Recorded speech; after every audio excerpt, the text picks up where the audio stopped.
Dear Diary, day 25.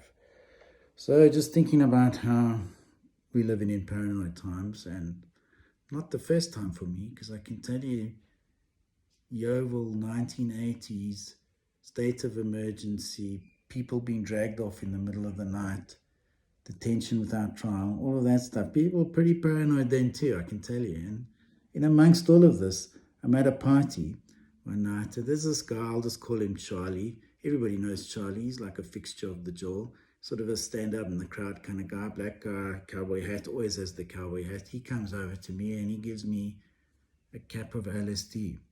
Don't want to appear ungrateful, so I take it. I mean, I don't take it. I take it and I give it to somebody else.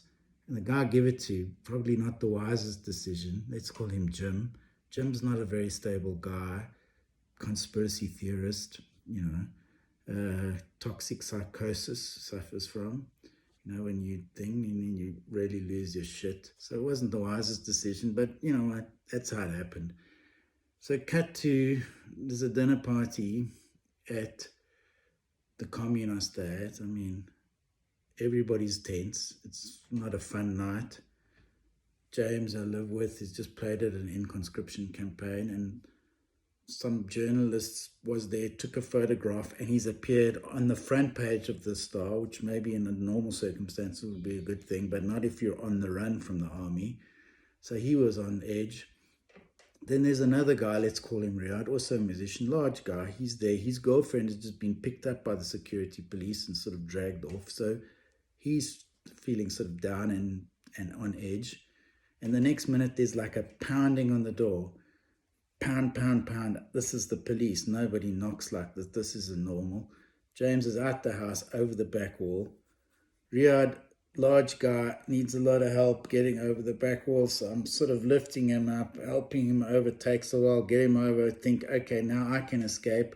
And I realize that Michelle, who's this tiny woman, is the last person left in the house. And she says to me, I'm not jumping over the wall and you can't leave me here alone. Fair enough, she had a point.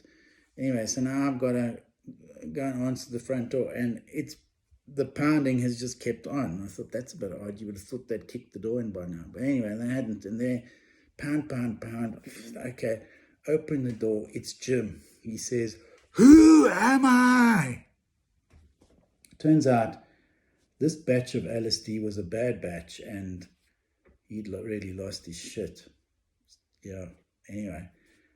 Now, if Riyadh had stayed, and he would have learned some useful information, because he ran home, and for some reason, he ended up taking the same batch of LSD, and he actually had a very severe reaction to it. He lost like an incredible amount of weight. I don't know, it was 60 kilograms, something like that, in 2 weeks. And went from being basically a large guy to being a thin guy.